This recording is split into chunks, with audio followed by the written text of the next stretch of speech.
All right, good morning, everybody. Super excited to talk a little bit about hydration and what we've been drinking along our nutrition journey. So today, let me move this over here. Today we are talking about rethink your drink. Okay, fantastic. So um, here at Ergo Core Nutrition, this is kind of our mantra we've adopted. We believe something as fundamental as nutrition should not be complicated. Uh, Keeping it simple. That's how we find success, right? So let's get right into it. Okay, according to the CDC, the prevalence of obesity, this was from 2017, 2018, was 42.4% for adults. It's probably higher now because that was pre-pandemic, right? 42.4. So almost every other person, every other adult in America is obese, right? So 19.3% in children. That that's the number that kind of blows me away as well. So you're probably wondering, why are we discussing obesity in our Rethink Your Drink talk? Well, a study published in January of 2020 found that a reduction in sugar consumption was found to slow down that annual rate of increase of obesity. Awesome news, right? Many studies found that the correlation between increased added sugar consumption and weight gain, right? Which is why we really need to be considering rethinking our drinking. Okay. All right. So story time. Had a client with me here, and she was eating all the right foods. She was using the plate method. She was eating copious amounts of vegetables, whole grains, that lean protein. You name it, she was checking every box we were asking her to check. But the needle was still not moving in the right direction. So, as you could probably guess, she was feeling lost. She was frustrated. I've been there myself so many times, right? But during our meeting, we highlighted the amazing things that she was already doing, but we revisited one of the foundations, hydration, right? What was she drinking all day? After asking her a little bit about our beverages, Eureka, we found the problem. And the hard part was she didn't even realize how many calories and how much sugar she was consuming. So get this. In a typical day, she was starting off the drive through at Starbucks, right? A sweetened latte or frappuccino or whatever it was. She'd get to work, 100% apple juice because they had that at the office there. That was her morning snack. And then in the afternoon and dinner, she was choosing a can of soda, right? So it's only 3 to 4 drinks, but they can really add up in a really, really sneaky way. So let's put a visual to this, okay? Would you eat this? Or even better yet, would you let your kids eat this? 6 1/4 sugar cubes, right? Would you let your kids eat that? Probably not. If a kid tried to grab a handful of sugar cubes, you're going to slap that out of their hand real quick, right? So let's visualize it, right? That 6 1/4 teaspoons of sugar is the same as drinking this big lemonade right here, right? That cool, refreshing lemonade in a Paso Robles summer, right? That's a lot of sugar. Okay, here we go. 10 1/4 teaspoons of sugar. Look at all that. That is an equivalent to a can of Coke or a Pepsi, right? 10 1/4 teaspoons in that one can of soda. So let's bring this into context. The AHA recommends no more than 24 grams of added sugar for women and 36 grams for men each day. So that is 6 to 9 teaspoons of sugar, respectively. Okay. With that one lemonade and that one soda, you've already consumed more than what we recommend in any given day. Okay. Just in that one drink. So here's a few other examples: root beer, love it, fruit juices, and everybody's favorite delicious Starbucks Frappuccino with the whip, all that on top. So Look at that, 20 teaspoons in that Starbucks. 20, right? So it was no wonder our client was not quite seeing the results that we got, that she wanted, right?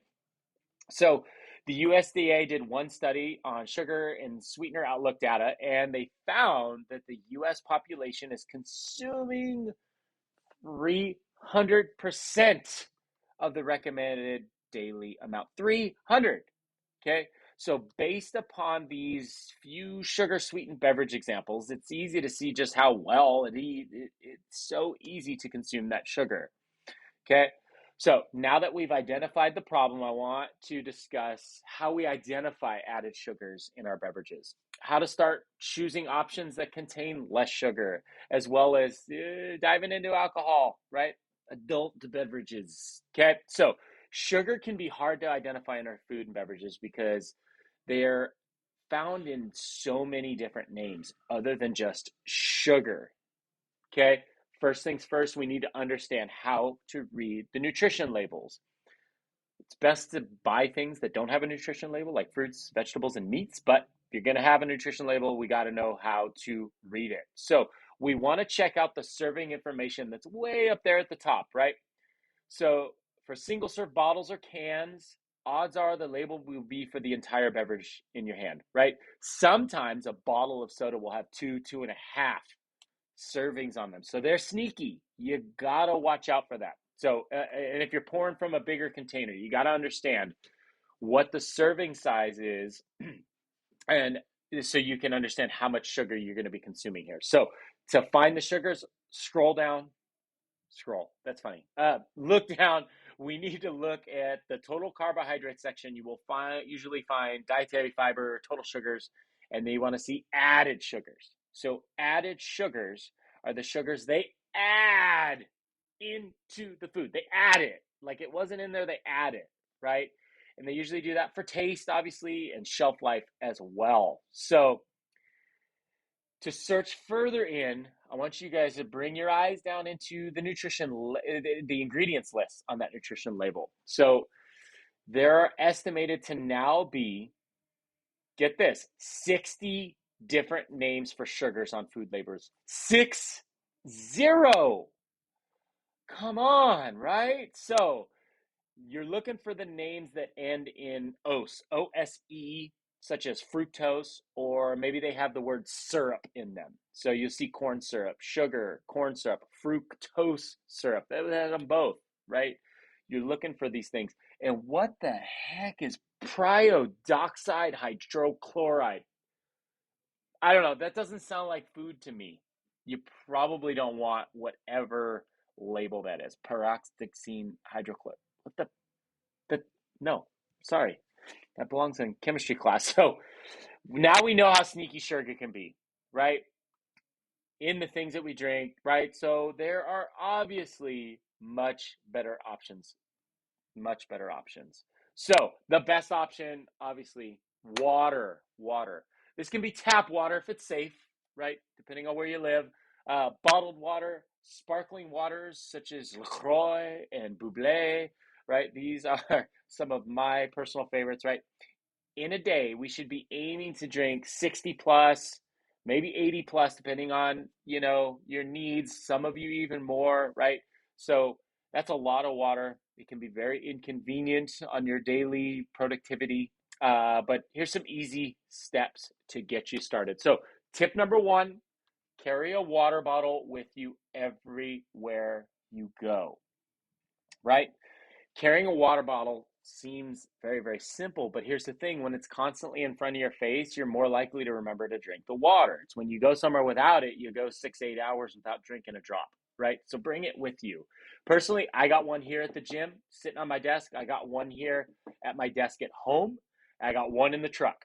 So there is absolutely no way I'm not getting my water in. Okay. It's around me every time. Tip number two, drink out of a straw. Now, this also seems very, very easy, too easy, right? But that's exactly what we're going for, right? Things as fundamental as nutrition should not be complicated, right? Drinking out of a straw is convenient and efficient, right? In other words, it will make drinking water easier, which will lead to increased intake. Number three, let's add some flavor to the water. Okay, if you don't like the taste of water, no problem. Take advantage of all the amazing produce we have pretty much all year round. You got citrus fruits like limes, lemons, oranges. You can put those in the water. Another really popular flavor that I don't understand is mint. People put the mint in there with limes and cucumber. Yeah, and watermelon. See, I'm putting my personal biases on this info, but I personally love just the taste of a cold water. No ice, but water, right? I'm also a big fan of the sparkling waters, the Bubbles. I grab a case or two every time I'm in the grocery store. It's just, it counts, right? A 12-ounce can, there's 12 ounces of water right there. So experiment with it. Find something that excites you, okay?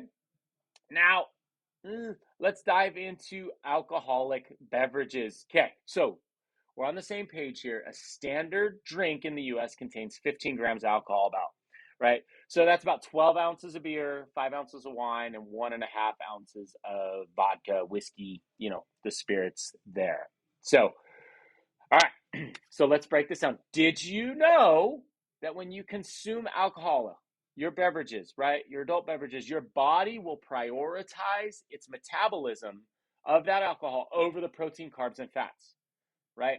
So what the heck does that mean? Well, drinking it is an easy way for your body for you to tell your body to store the calories that you're taking in rather than using them for energy. And this can increase fat stores in the body, right? So studies show alcohol will affect your appetite and your choices. Obviously, who's ended up in the drive-through of Jack in the Box after a night out, right? It happens. So rather than choosing whole foods that are going to help you feel better, you're more likely to choose high calories, tasty foods. And more often than not, these tasty foods are often at the places where you can pick up the beer or the wine, right? Where the beverages are. So I know what you're saying, but Mike, drinking is super fun.